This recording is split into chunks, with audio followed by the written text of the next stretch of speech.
बरं वाईट झालं तर तुमची फॅक्टरी देणार आहे का बरोबर? अगं असं काय सुद्धा नाही होणार.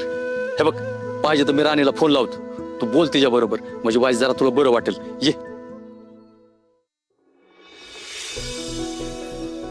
लावा की पटापटा. धमकी जरा.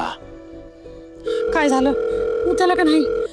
हो पोरगी फोन उचलणार वय माझी माझी माझं सपन खरं होणार आहे. अगं अगं थांब जरा वाईस, काहीतरी कामात असेल म्हणून उचलत नसेल. थांब मी गोट्याला फोन लावतो. काय स्पीकरवर टाका की फोन, मला कसं कळायचं काय म्हणताय तुम्ही? ऐक. हॅलो, ए गोट्या, अरे आणि फोन का उचला नाही? हा, काय चाललंय तिथं? अहो इथे जरा गडबड चालू आहे ना, तिचा फोन नसेल तिच्याजवळ. सगळं बरं आहे ना तिथं?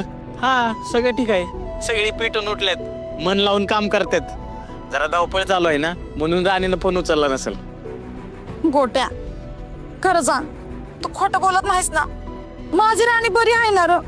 बस का मावशे, राणी भाव आहे आपला. राणीला काय झालं असतं गोट्या फोनवर बोलत बसला असता का? बर चल, लय गडबड आहे कामाची, नंतर फोन करतो. पटली ना आता खात्री? आता जरा वाईस शांत हो बरं. बस आता इथं. नाही, माझी पोरगी घरी आल्या बगर तिला बघितल्याशिवाय माझ्या डोळ्याला डोळा नाही लागायचा. अगं सुरके, ऐक माझं, बस जरा इथं, बस बस. करते बेल्ट. ऐक काढ आणि पड जरा, पड जरा, शांत पड.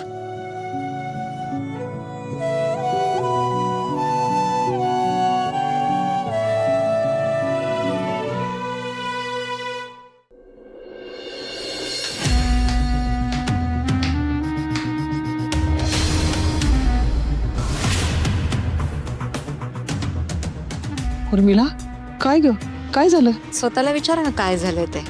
खरं तर तुमचं कौतुक करायला पाहिजे. आई आहात ना तुम्ही? तिकडे मुलाला एवढा त्रास होतोय आणि आई काय करते तर पोथी वाचतीये.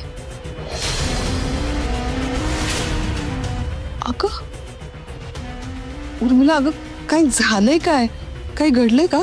हो घडलंय.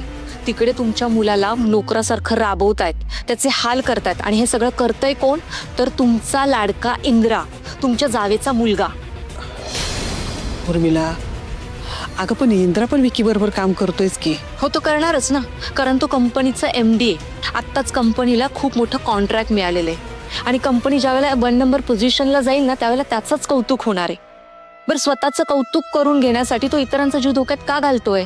बरं, त्याला तर माणसांची किंमत नाहीच आहे. पण तुमचं काय? अगं आता मी काय केलंय? विक्रांत तुमचाच मुलगा आहे ना?